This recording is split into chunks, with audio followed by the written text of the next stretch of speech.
Au nom du Père et du Fils et du Saint-Esprit, ainsi soit-il.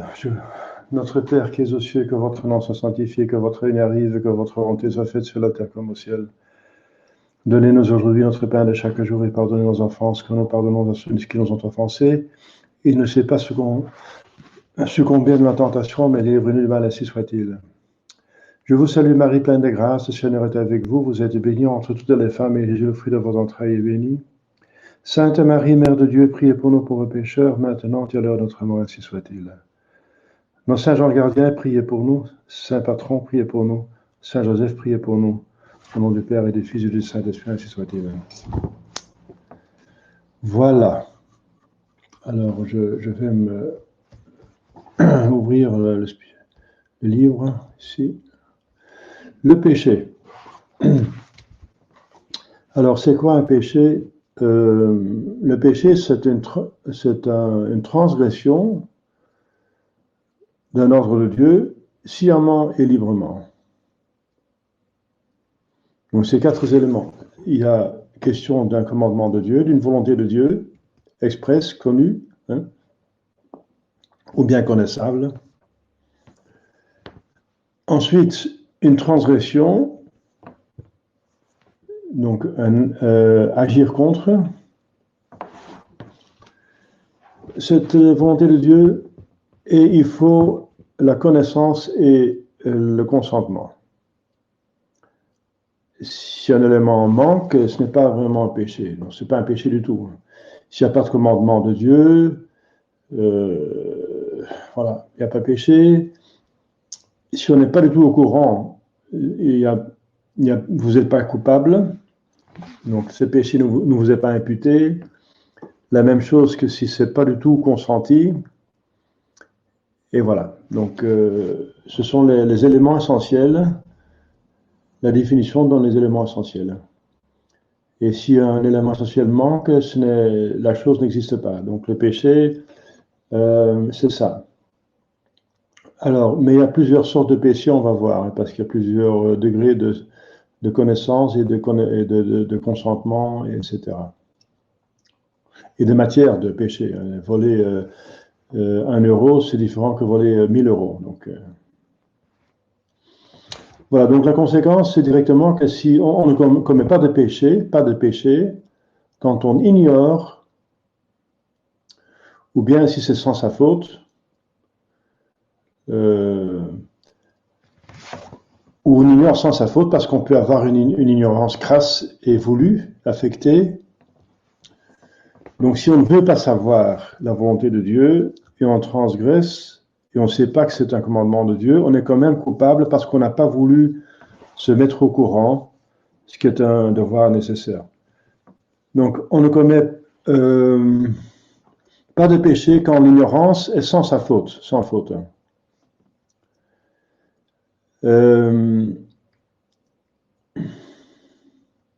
Si on ignore la culpabilité d'un acte, donc on ne sait pas que c'est un acte pécamineux, par exemple manger la viande le vendredi, on ne sait pas que c'est interdit par l'Église et par Dieu donc,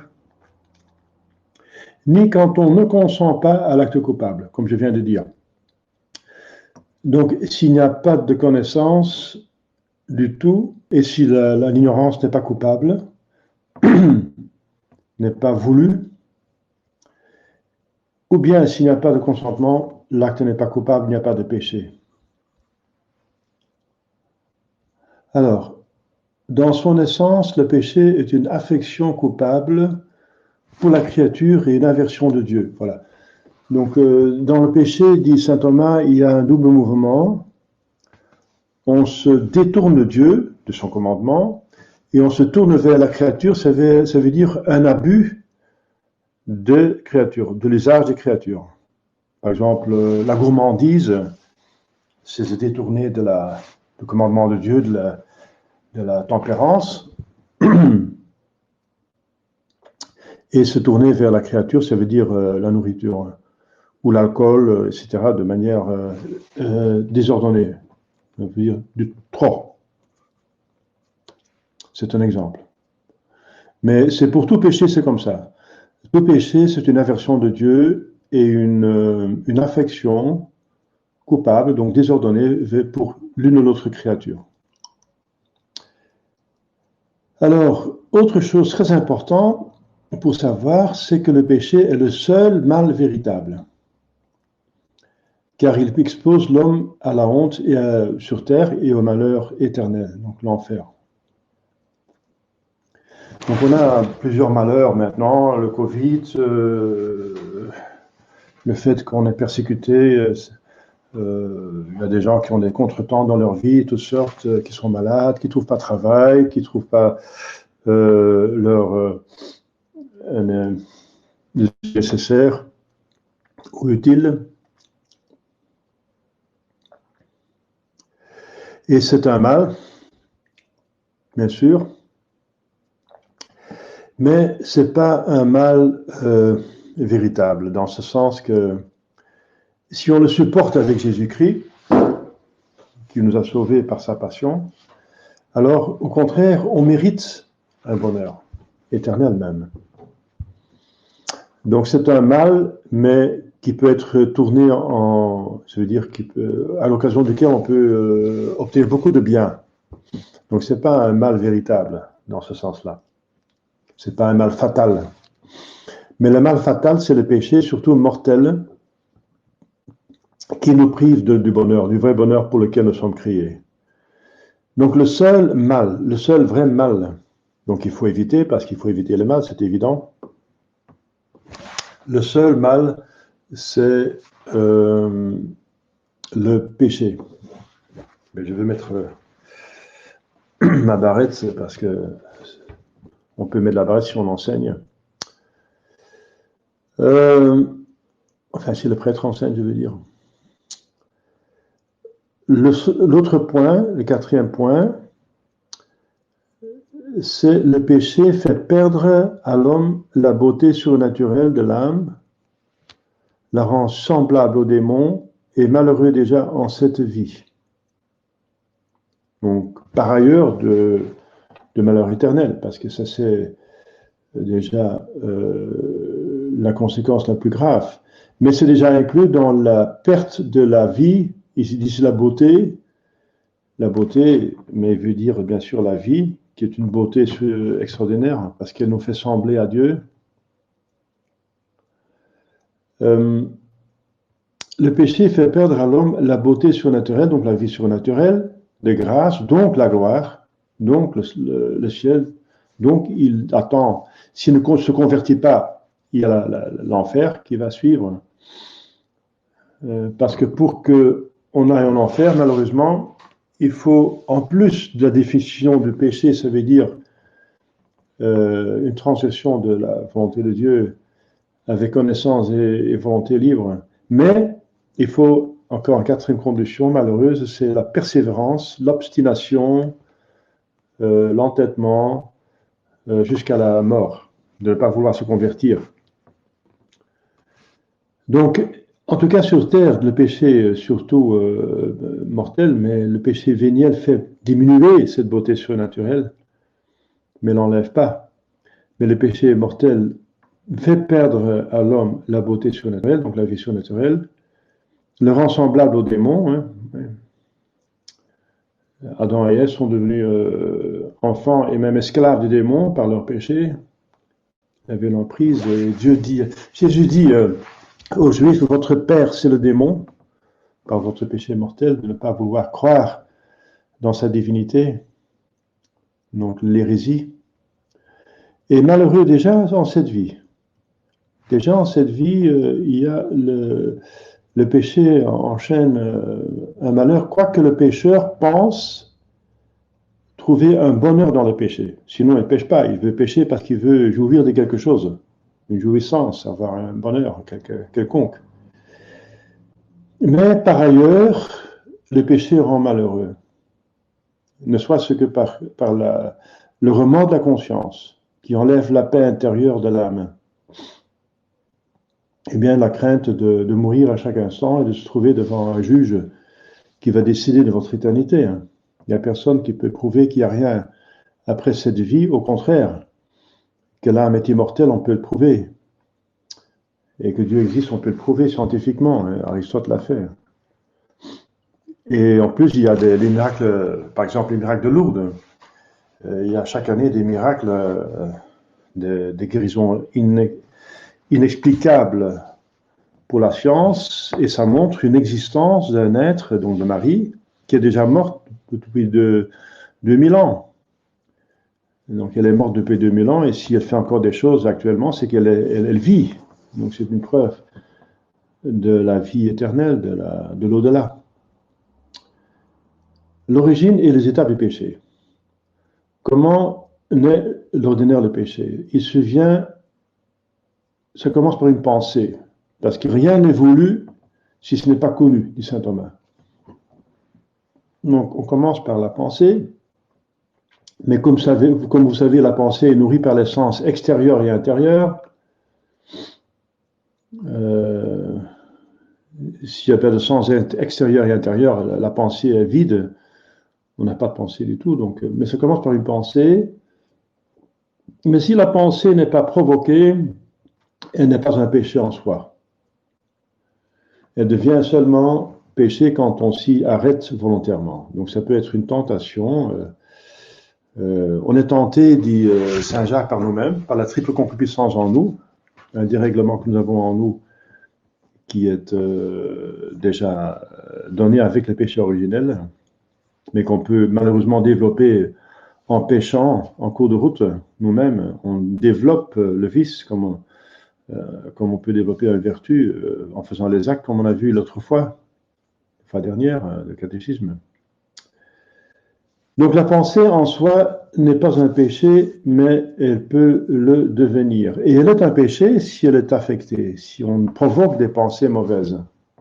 Et aussi complet, bien sûr, parce que dans la définition de péché, il faut quand même aussi le consentement de la volonté. Donc si on la provoque la pensée, ou si la pensée n'est pas provoquée, elle vient de soi-même, ou bien le diable l'incite, ou bien ça devient notre concupiscence, ou les deux, ça devient notre concupiscence, et le diable met de l'huile sur le feu, et on consente, à ce moment-là, ça devient un péché. Alors, ça commence par une pensée. Souvent, l'on éprouve de la complaisance pour le mal. Voilà. Donc, cette pensée, puisque c'est une pensée de péché, le péché donne un plaisir, sinon il n'est pas attrayant. Le péché est capable de séduire, donc il a quelque chose d'attrayant. Donc, il peut provoquer une complaisance. Souvent, on éprouve cette complaisance pour le mal, et elle devient péché dès qu'on ne l'étouffe pas immédiatement. Donc, c'est pas seulement qu'on peut pécher par consentement, mais aussi qu'une complaisance qui est provoquée dans notre cœur, dans les passions, etc., donc en nous, si c'est pas seulement une pensée, mais une complaisance qui est provoquée en nous, eh bien, elle n'est pas péché non plus si c'est pas provoqué, etc., mais elle devient péché si on ne l'étouffe pas, si on la repousse pas, si on ne prend pas des mesures. Pour la chasteté, c'est pas étouffer, mais c'est penser à autre chose. C'est pas agir contre, mais fuir. Donc, si on n'utilise pas les moyens appropriés à cette complaisance, alors on pêche. Voilà. Donc, on peut aussi pécher par omission, de ne rien faire. Il peut aussi surgir en nous un mauvais désir. Un désir, c'est encore plus fort qu'une complaisance. Quand on y consent, on commet un péché. C'est le même principe. Voilà. On se rend compte que c'est mal, bien sûr, sinon on n'a pas péché, il faut intelligence. C'est un mauvais désir, on sait que s'il est mauvais.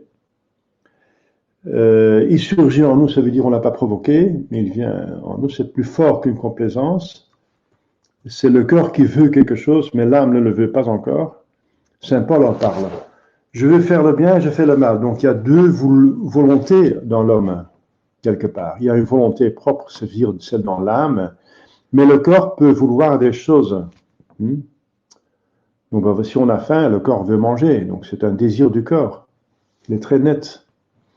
Et l'âme dit oui, c'est raisonnable de manger, voilà, on va chercher, on va préparer on va chercher, organiser un repas. Donc il y a finalement deux sortes de volonté en nous. La plus importante, c'est celle de l'âme, parce que c'est celle-là qui décide de la sainteté ou du péché. Donc s'il y a un mauvais désir qui surgit en nous, alors le même principe, hein, donc ça devient un péché si on consent, s'il y a consentement.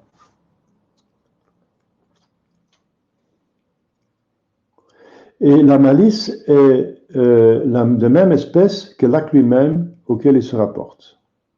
Voilà.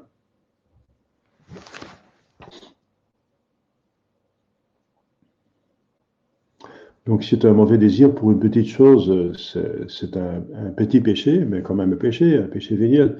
Si c'est un mauvais désir pour une chose importante, ça devient un péché mortel. C'est aussi très logique, malheureusement. Alors, la résolution de faire le mal est toujours coupable. Ah oui, parce que ça correspond à la définition de péché, quoique le péché est intérieur, parce que le péché peut être intérieur ou extérieur. Et Jésus en parle, hein, du péché intérieur. Il dit, si vous regardez une femme avec concupiscence, vous avez déjà forniqué dans le cœur. Et l'Église donne comme 10e commandement les désirs des propriétés des autres. On a vu ça lors du 10e commandement. Par exemple, le socialisme, le communisme organisent ce péché-là, l'institutionnalisent. Le désir des biens des autres. Et c'est coupable. Donc, la résolution de faire le mal, de vouloir voler, par exemple, même si on ne vole pas, parce qu'on n'a pas l'occasion, ou on change d'idée, mais au moment qu'on a voulu voler, on a péché. C'est toujours coupable. Voilà. Alors, il y a aussi des péchés, bien sûr, extérieurs. C'est dans les actes. C'est visible pour quelqu'un qui nous observe. Ce sont les péchés extérieurs. Par exemple, le vol en acte. On parle de flagrant délit si on est vu par quelqu'un, mais même si on n'est pas vu par quelqu'un, c'est un péché extérieur, hein, parce que Dieu l'a vu. Hein. Le péché extérieur est plus coupable que le péché intérieur à cause des conséquences mauvaises qu'il peut entraîner. Pourquoi? Parce que si on pêche extérieurement avec des actes, on pêche plus hardiment. Parce que c'est âme et corps. Intérieur, c'est seulement finalement l'âme, mais extérieur, c'est l'âme et le corps. Ensuite, ça dure plus longtemps, normalement. De vouloir voler, ça peut être en quelques secondes, mais le vol, ça dure plus longtemps. Et ensuite, ça se fait souvent avec d'autres personnes, ce qui aggrave encore le péché. De faire pécher d'autres aggrave bien sûr le péché. Et ça fait plus de dégâts. Si on a volé avec intention, mais pas en acte, le prochain n'a pas eu de dégâts. Mais par le vol en acte, oui. Il est privé de ses biens ou d'un bien. Donc le péché extérieur est plus coupable que le péché intérieur, mais le péché intérieur peut être mortel. Hein. Par exemple, j'ai donné le péché contre le 9e commandement, contre la chasteté. Eh bien, le péché contre la chasteté, c'est toujours péché mortel, si c'est plein de connaissance et plein de consentement. Après chaque péché, l'âme entre dans l'état de péché. Encore faut-il voir quel péché. On va voir les espèces de péchés plus tard. Un péché mortel ou véniel, mais c'est un état de péché. Parce que, voilà, on est en état de grâce, normalement, et le péché change cet état de grâce. Il le diminue, péché véniel, ou il l'enlève, péché mortel. Donc il a une affection, une influence sur l'état dans lequel nous nous trouvons, l'état, la situation devant Dieu. La répétition fréquente d'un péché grave produit un vice, ça on a vu, n'est-ce pas? Une habitude est développée par la fréquence des actes de cette habitude. C'est dans le bien, alors ça devient une vertu, ou dans le mal, ça devient un vice. Donc à chaque fois qu'on fait un péché, on fortifie, on va vers le sens d'un vice. Ça peut se développer en vice. Et si le vice devient plus fort que la vertu, c'est vraiment un vice qui devient une force, une facilité d'agir dans le mal. On va presque pécher automatiquement. Donc on a vu ça la fois dernière. Tout péché est mortel et toute mauvaise habitude entraîne comme châtiment entraîne à d'autres péchés et d'autres vices.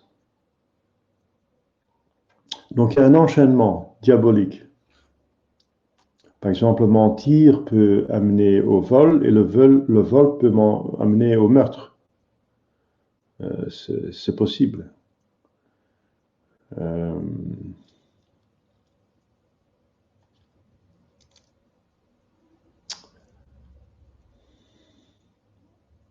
Alors, on va voir plus tard ce que c'est un péché mortel. Hein. Je l'ai déjà dit, finalement, c'est un commandement grave avec plein consentement et plein connaissance. Alors, c'est un péché mortel. On va voir ça plus tard. Quand un vice est enraciné, il entraîne après lui les plus grands désordres, les plus horribles manques de charité, les péchés qui crient vengeance contre Dieu, et enfin l'endurcissement complet du cœur du pécheur, les péchés contre le Saint-Esprit. Oui, il y a des péchés qui sont encore plus graves que mortels, c'est les péchés qui crient vengeance.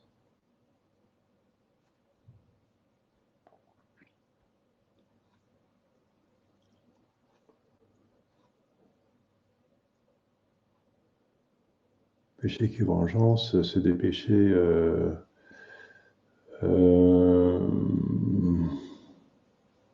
je pense qu'on n'a pas parlé plus loin là. En tout cas, parle plus loin des péchés contre le Saint-Esprit. Voilà, on en parle plus loin. Donc ici, on les mentionne qu'il y a plusieurs sortes de péchés. On distingue encore le péché de pensée, de parole et d'action. C'est pour ça que dans le Confiteor, on dit j'ai péché en pensée, parole et action, mea culpa, etc. Et dans l'examen de conscience, c'est comme ça qu'on peut examiner la conscience. D'abord examiner la pensée, ensuite la parole, qu'est-ce qu'on a dit et qu'est-ce qu'on a fait. On distingue en outre le péché personnel et le péché d'autrui.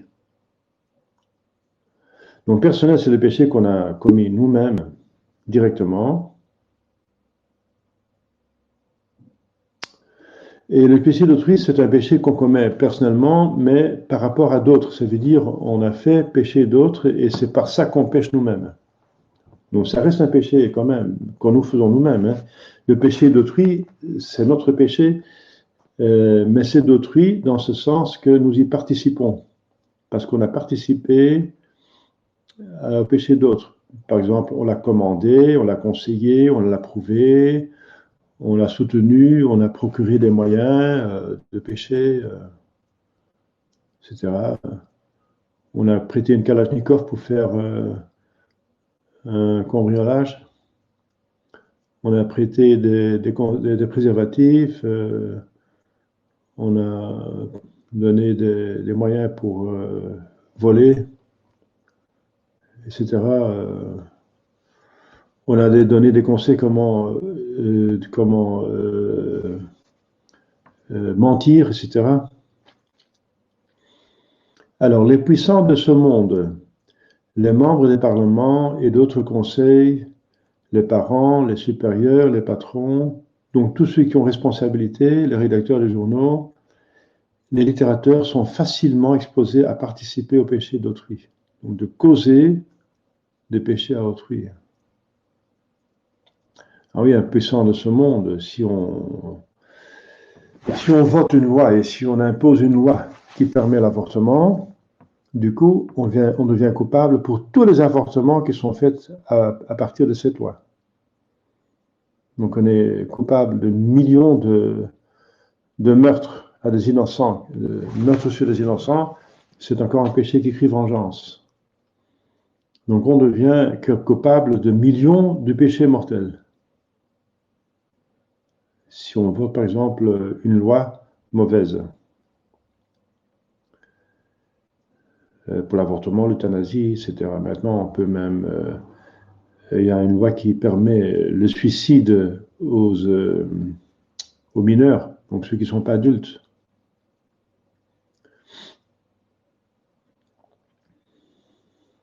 Celui qui participe au péché d'autrui est au moins aussi coupable que s'il avait commis lui-même.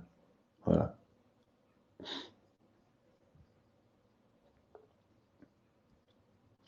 Jésus dit, malheur à celui par lequel vient le scandale.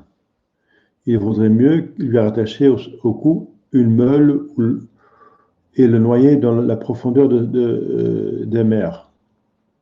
C'est une exécution à mort pour un scandale grave. Un scandale, c'est inciter les autres à pécher par ses actes, par exemple, de mauvais exemples. Donner des mauvais exemples, c'est scandaleux. Ça veut dire que ça peut provoquer le péché chez les autres. Alors voilà, on y vient à la gravité du péché. Tous les péchés ne sont pas également graves. Ça, vous savez déjà, hein, la différence entre péché mortel et véniel. Donc la gravité dépend de l'importance du commandement transgressé. Ensuite, la clarté de la connaissance de la loi et du degré de la liberté dans l'action. Donc, s'il n'y a pas matière grave, par exemple, on a volé 1 euro, c'est péché véniel, même si c'est plein consentement et pleine avertance. Si c'est matière grave, par exemple, on a volé 1000 euros, alors c'est un péché mortel, sauf si c'est pas plein consentement et pas plein on s'est trompé. On s'est trompé de billet de banque, par exemple. Il y a une faute faite dans le calcul lors d'une transaction. Voilà. Alors, il n'y a pas péché du tout s'il n'y a pas de connaissance du tout. Il n'y a pas de péché s'il y avait le doute. Il y a moins un péché véniel plus ou moins grave que le doute est plus ou moins net. Le péché peut être aggravé par les circonstances de personnes, d'objets, de temps, de lieux, de but, des moyens, de conséquences fâcheuses. Voilà. Donc il faut voir les circonstances. Par exemple, voler dans une église, c'est un vol, bien sûr, mais ça devient même un sacrilège parce que ça appartient à Dieu. Tout ce qui est l'église, ça appartient à Dieu. C'est un sacrilège. Frapper un évêque, c'est un sacrilège, un clerc, c'est parce que ce sont des personnes consacrées.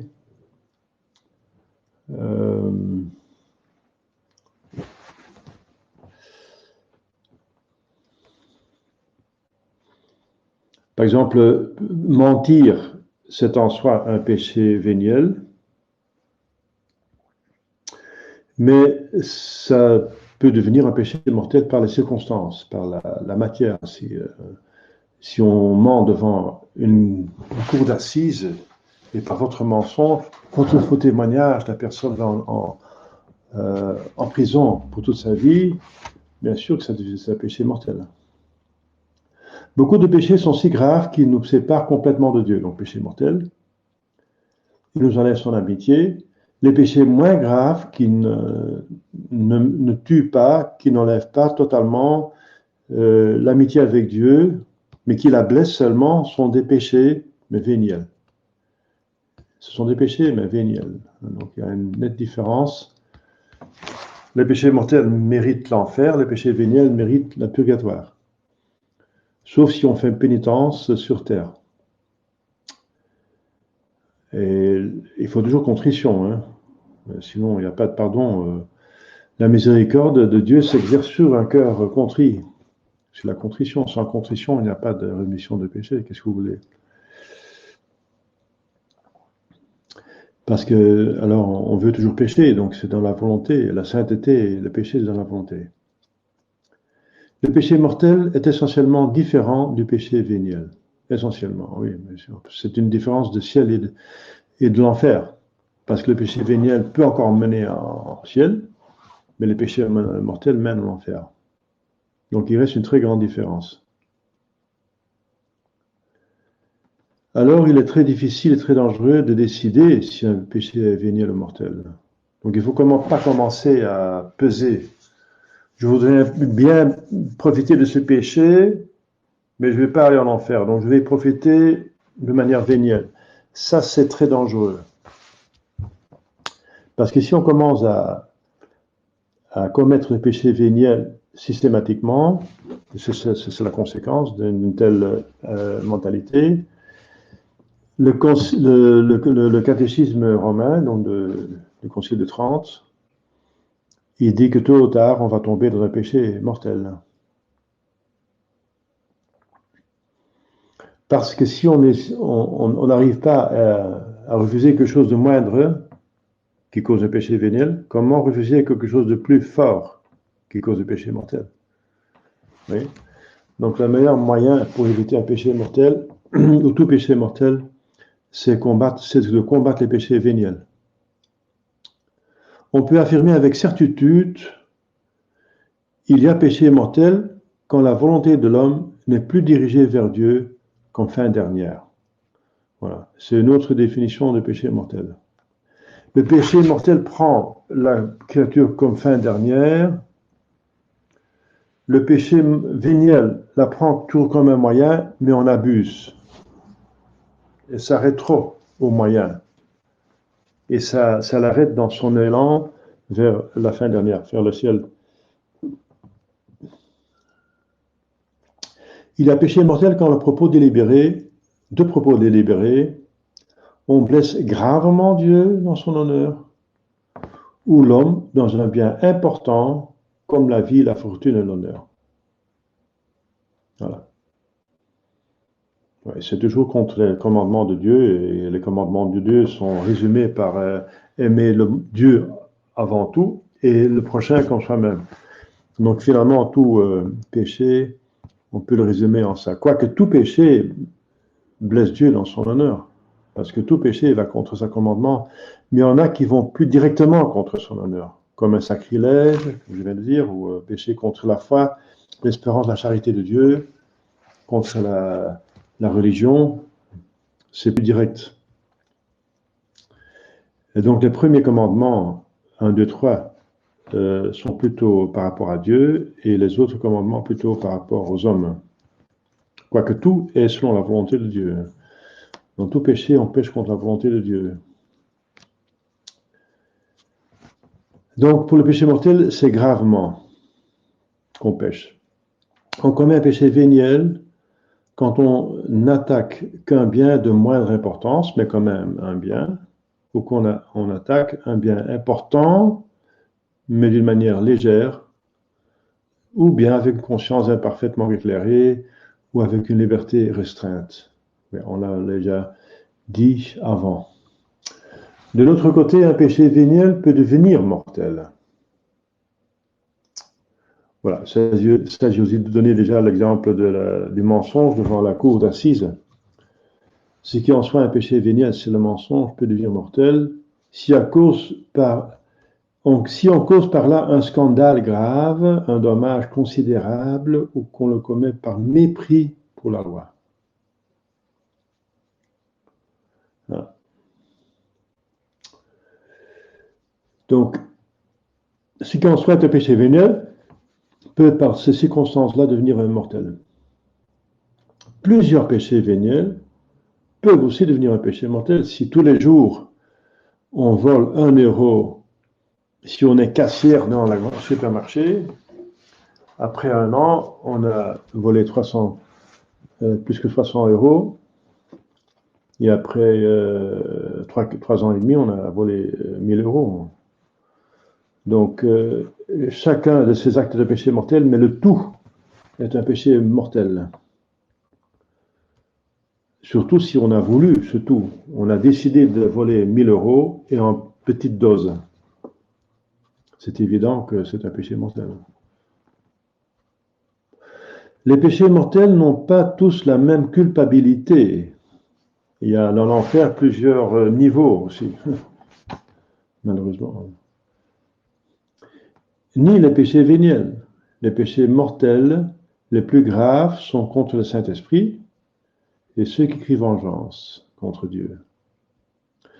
Les péchés contre le Saint-Esprit s'attaquent aux moyens de miséricorde. Donc ça rend impossible la conversion. Les péchés contre le Saint-Esprit consistent à résister habituellement et opiniâtrement aux inspirations du Saint-Esprit. Donc si on désespère, on ne croit pas que Dieu peut nous et veut nous pardonner, même si on est contrit, alors on coupe tout moyen pour pouvoir être pardonné. C'est un péché contre l'Esprit Saint. Donc il est impardonnable puisqu'on refuse le pardon. Qu'est-ce que vous voulez? C'est grave. Le péché contre le Saint-Esprit est généralement la suite d'une vie très vicieuse ou d'un orgueil démesuré. Mais on a vu ça chez Caïn, qui dit « Mon péché est trop grand pour être remis », et aussi Judas a péché de la sorte. Judas a confessé son péché devant les prêtres, il a même rendu l'argent, il a proclamé Jésus innocent, mais il y a une chose qui lui manquait, c'est la foi et l'espérance dans le pardon de Dieu. Et c'est un péché qui n'est pas pardonnable parce qu'il est impossible de le pardonner. Le péché contre le Saint-Esprit empêche le pardon de Dieu parce que ce péché repousse les grâces nécessaires à la conversion. Les hommes qui péchent contre le Saint-Esprit périssent souvent misérablement et sont damnés éternellement. Oui. Comme par exemple Judas. Hein. Mais il y en a d'autres exemples là. Dans le petit texte du catéchisme, c'est à vous de lire. Le petit texte explique très très bien les principes. On appelle péché qui crie vengeance contre Dieu. Donc c'est une autre espèce des péchés graves, très graves, mortels. Des péchés d'une malice telle qu'ils appellent la vengeance du ciel sur leurs auteurs déjà dans cette vie. Déjà dans cette vie, c'est ça. C'est pas marqué dans la définition directement,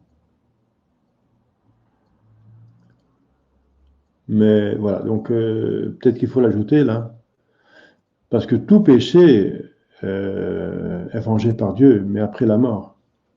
Mais il y en a qui sont tellement graves, qui sont déjà punis sur terre. Ce sont le meurtre des innocents. Oui, c'est pas très complet ici. Il faut ajouter le meurtre d'innocents, parce que de personnes innocentes. Enfin, c'est plutôt oui, supposé, parce que sinon c'est pas vraiment un meurtre, mais c'est une exécution si les gens sont que coupables. Donc le meurtre des innocents, et on parle de l'avortement, l'euthanasie, etc. L'oppression des veuves et des orphelins et des pauvres, et la retenue du salaire et le péché de Sodome, le péché contre nature. Voilà, donc le meurtre des innocents, c'est, comme je viens de dire, l'avortement, l'euthanasie et la persécution des chrétiens, par exemple, les personnes qui sont mortes dans le goulag par le communisme et maintenant par l'islam, les martyrs, crient vengeance, et les saints crient une sainte vengeance, c'est la conversion de leur bourreau. Ça, c'est une sainte vengeance par le martyr. L'oppression des veuves et des orphelins, ça c'est très sensible pour le bon Dieu. Il est pauvre. La retenue du salaire dû, n'est-ce pas? Les gens doivent vivre de salaire. Et si on le retient, les gens n'arrivent pas à vivre convenablement. Le père de famille n'arrive pas à nourrir et revêtir ses enfants convenablement. Donc c'est un péché qui crie vengeance. Et ensuite, les péchés contre nature, qui punissent déjà les gens ici sur Terre. Par exemple, le sida, c'est un exemple de déjà une punition sur Terre de ce sort de péché. On a vu Sodome et Gomorrhe, bien sûr, le déluge. Le déluge, c'était aussi donné surtout à partir des péchés contre la chasteté, donc des péchés de Sodome et Gomorrhe, donc ça veut dire donc l'homosexualité, comme on dit actuellement. Surtout. Donc les déluges, c'est le premier péché. Donc la première fois que le péché est puni sur terre, mais de manière massive même. Toute l'humanité était détruite, sauf une famille, la famille de Noé. Il paraît que Atlantis a été aussi détruite à cause de cela. Parce que Platon parle d'Atlantis, l'existence d'Atlantis, il donne même une carte géographique de cette grande île qui a disparu, qui devait avoir qui avait une civilisation assez développée, mais qui est tombée dans la décadence. Le péché criant vengeance contre Dieu est souvent commis à notre époque contre les ouvriers sans défense, voilà.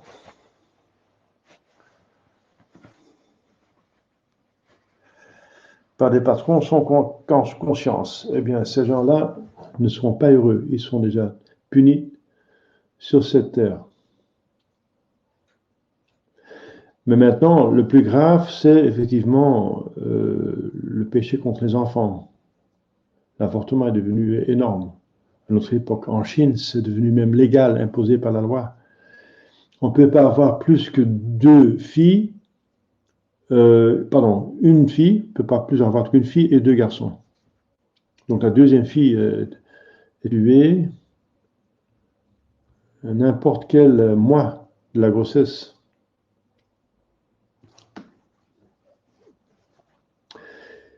Il faut distinguer du péché véniel les imperfections. Les imperfections sont du péché, mais absolument en dehors de la volonté. Donc, mais ce sont quand même des choses qui ne sont pas bien, qui ne sont pas vertueuses. Les imperfections sont des choses qui ne sont pas bonnes. Par exemple, un coup de colère, un coup d'impatience, un mouvement, une parole d'impatience. Donc, c'est pas bien, c'est pas vertueux, c'est un péché, mais puisque c'est parti avant de pouvoir réfléchir et avant de pouvoir décider, c'est dans le tempérament. Donc, ça s'appelle primo primi. Si c'est primo primi, donc ça a coupé le pas à l'intelligence, la volonté, il n'y a pas de péché, mais c'est quand même un péché, c'est pas bien. Ça s'appelle alors les imperfections. Donc, les péchés qui n'ont aucun consentement et ou connaissance sont plutôt appelés les imperfections. Donc les imperfections ne sont pas matière de confession, hein, parce qu'ils ne sont pas vraiment péchés. La confession, c'est fait pour les péchés, les vrais péchés. Et si on parle des imperfections, c'est plutôt dans le cadre de direction spirituelle. On peut avoir une direction spirituelle en confession, donc on peut parler de ces imperfections. Mais l'absolution n'est pas donnée sur les imperfections, parce qu'il n'y a pas de faute personnelle. Alors, le châtiment du péché, on a déjà parlé en cours de route, la perte de la grâce sanctifiante pour les péchés mortels, hein, et pour le péché mortel, la perte de la grâce sanctifiante entraîne les conséquences suivantes.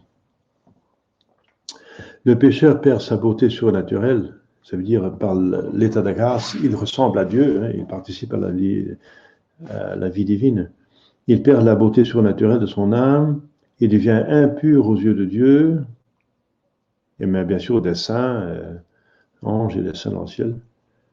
Il perd l'amour de Dieu et des hommes, quoique Dieu, par miséricorde, essaie encore de le convertir, mais il n'y a plus un amour direct, en tout cas il n'est pas répondu hein, par les pécheurs. Le péché mortel implique une haine, et la haine détruit l'amour. Et l'état de grâce, c'est un état d'amour, de charité, et le péché mortel, c'est un acte de haine, et la haine détruit l'amour. Donc il y a deux contraires ne peuvent pas être en même temps, au même lieu, sur le même aspect. Mais c'est pour ça que le péché mortel détruit l'état de grâce, et un acte d'amour de Dieu détruit le péché mortel. Le contraire est vrai aussi, bien sûr. Donc il perd l'amour de Dieu et des hommes,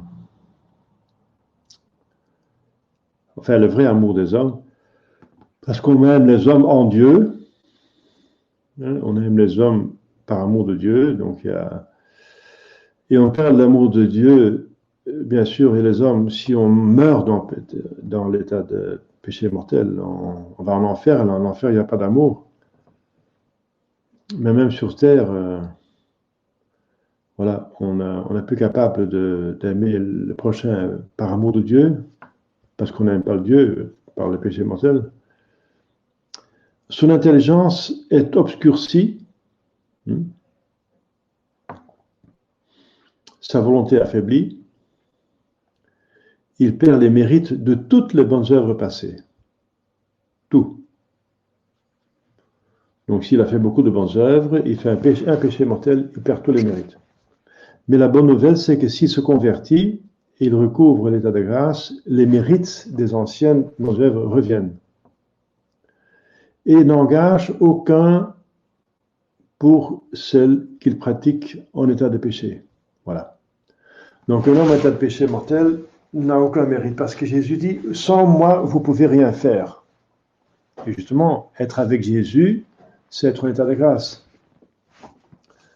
Sans moi, vous ne pouvez rien faire. Si vous donnez, et 1 Corinthiens 13 dit, donc l'épître de Saint Paul aux Corinthiens, 1 Corinthiens 13, dit que même si je donne ma vie, mon corps pourrait être brûlé, mais je n'ai pas l'amour de Dieu, ça ne me sert à rien. Ça veut dire, au niveau surnaturel, ça ne donne pas de mérite. Il tombe facilement en d'autres péchés graves, oui, parce que s'il ne peut pas résister à un, comment peut résister aux autres? On parle d'un trou dans la digue. S'il y a un trou dans la digue, l'eau agrandit le trou, et la digue sera rasée à un certain moment. À part ça, ça donne bien sûr la mort éternelle, l'enfer, la damnation éternelle, ça c'est le pire. Et dans cette mort éternelle, la damnation, ça veut dire ne pas voir Dieu, la peine éternelle de feu, n'est-ce pas, d'essence, et même sur terre, des peines temporelles. J'ai déjà parlé du remords. On a parlé déjà des péchés qui crient vengeance, ça veut dire des péchés qui sont déjà punis sur terre. Mais c'est vrai que la vertu fait du bien et le vice fait du mal. Donc par exemple, si on se saoule, eh bien le lendemain on ne se sent pas bien. Donc la nature prend aussi une vengeance. Le péché engendre déjà, par exemple le vol, le mensonge vous fait perdre la réputation, le vol, et toute chose est connue tôt ou tard. Eh bien, le vol vous donne le mépris et la haine, l'aversion, l'antipathie des personnes qui sont lésées. Donc il y a des peines temporelles de toutes sortes. Le péché peut aussi entraîner des maladies. Et Jésus en parle. Allez et ne péchez plus afin de ne pas encourir un châtiment encore plus sévère. Quand il a guéri un malade, il ne péchait plus, sinon vous pouvez encore tomber plus malade. Et Saint Paul dit que si on si on prend la communion de manière sacrilège, on devient malade. Il dit, c'est pour ça qu'il y a tant de malades et de morts parmi vous, parce que vous recevez la communion de manière indigne. Donc ça peut même causer la mort de communier indignement, selon Saint Paul lui-même. Alors, les châtiments du péché véniel, ce qui conduit petit à petit au péché mortel et à la perte de la grâce sanctifiante. Donc, il ne fait pas perdre la grâce sanctifiante, mais il conduit, il met sur le chemin, il affaiblit la force. Et si avec les forces que vous aviez avant, vous avez déjà péché, comment encore résister si vous avez encore moins de force? Donc, c'est dangereux. Le péché véniel attire sur lui des châtiments temporels, sur terre ou dans le purgatoire. Voilà. Donc, je viens de dire là tantôt que le meilleur moyen pour ne pas tomber dans le péché mortel, c'est de combattre le péché véniel.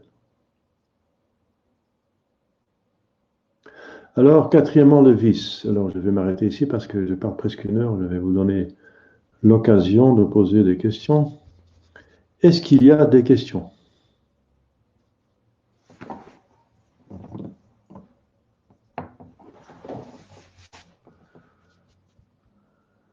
Tout est clair?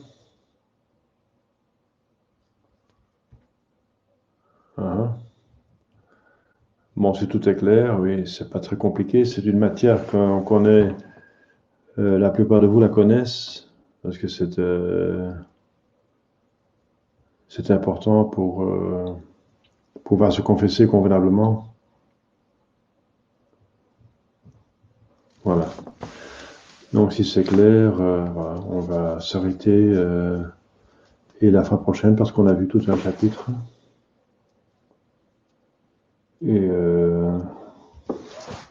j'ai parlé 1 heure, donc c'est très bien.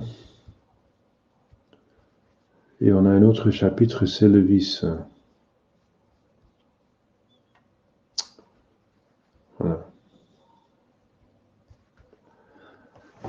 On va remercier le bon Dieu.